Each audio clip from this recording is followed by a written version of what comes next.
Good afternoon. We'll introduce you to a young man doing fantastic things here in Louisiana. We'll catch up with the families of Devin Page Jr. and Allie Rice, but we'll start with our coroner who's going to talk with you about where we are on the homicides and the overdoses. Roll it, Scott.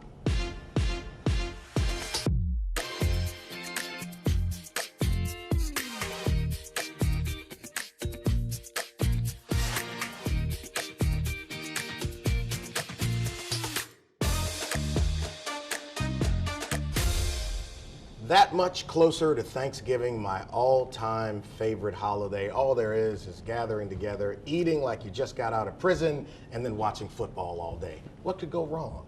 Let's start our conversation this evening with Dr. Beau Clark, our coroner here in EBR. How you doing, brother? Doing good, doing good. It's been a little while. Sorry I'm not as dressed up as you are. It's all right. I came this close to wearing a bow tie. Okay. I came this close to getting one because you do it to me every time. Before we get into the big subject of overdoses, which has been something that's kind of been a big topic around the country, let's talk about homicides here in East Baton Rouge Parish. As coroner, obviously, you keep the numbers for the entire parish, not just the city limits and the areas patrolled by the sheriff. We're at 82 as of earlier this week, knock on wood. Yes. Last year, we topped out at 135 homicides, so we're down. Is there anything you can attribute to this reduction? Not really sure. I think there's been an increase in police presence on the street in regards to narcotics suppression with the sheriff's office narcotics team, and I think a lot of times that suppressive effort kind of bleeds over into what we're seeing with the homicide rate. So it's a good thing. I mean, we hit an all-time high not too many years ago, and now we're starting to see we're back into the double digits. Of course, we'd like that number to be zero. Yeah. Is ideal, but it's nice to see that that number is trending down. Yeah, you talk about the all-time high in 2021, 170 across the parish. So, obviously gun violence has been a big part of the discussion. There's a new administration coming in and they're talking about turning the screws a little bit on the way we treat violent actors on the streets. And I don't want you to get into the politics of that, but you do, as coroner, deal with these families. You're one of the first people that they engage when they've lost someone.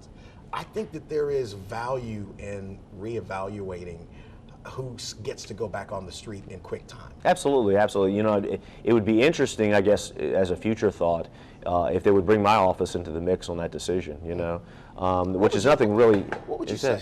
Well, if somebody's committed a violent crime, then they have a high propensity for committing another violent crime. Right. Until you get them beyond a point of rehabilitation where they're no longer a threat to do that. And if you let them go soon or often, which sometimes we even see those cases where people are taken into prison or jail and then released again and over again, that recidivism just leads to more community outcry because of continued homicide rate that climbs. Well, we hear that from law enforcement, that it is this small group that keeps doing it over and over and over and over again. And I think if you know where some of these bad actors are, in just a moment we're going to talk with Kathy Tolliver and Paul Rice, connected to Devin and Allie.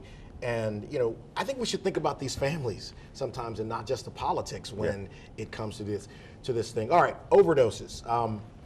Man, fentanyl has been taking people out right and left. There you see the number. Over the last few years. In 2012, it was 28, and then it hopped to 66, and we had nearly 300 last year.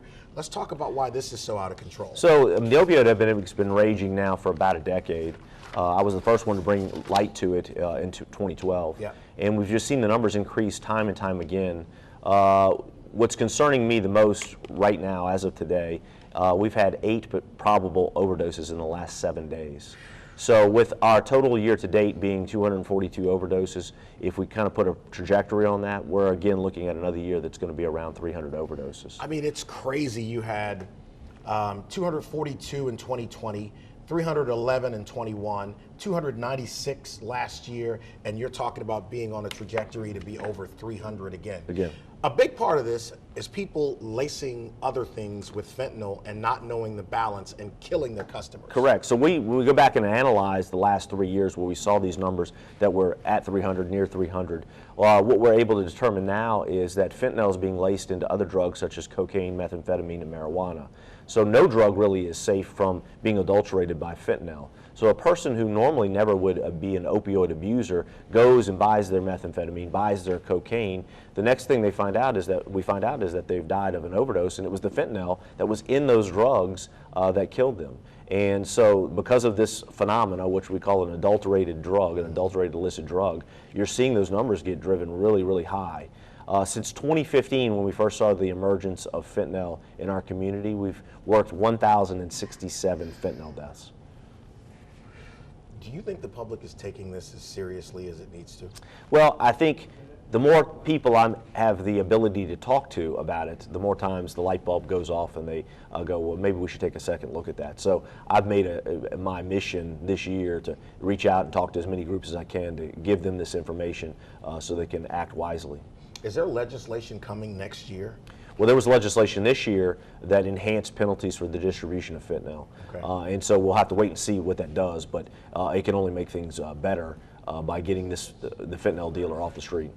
Best coroner in the state of Louisiana and always accessible. Go to his website and also learn about Operation Safe Sleep, a fantastic program that deals with SIDS, and it's something that the coroner talks about all the time, that we can deal with that. We can make that number zero. We can. Just by doing something smart. I appreciate you, brother. Thanks. Up next, Paul Rice and Kathy Tolliver are going to be here to talk about how they're doing and the Paige Rice Camera Initiative. And then Grayson Augustus will be here to get you very right for the holidays.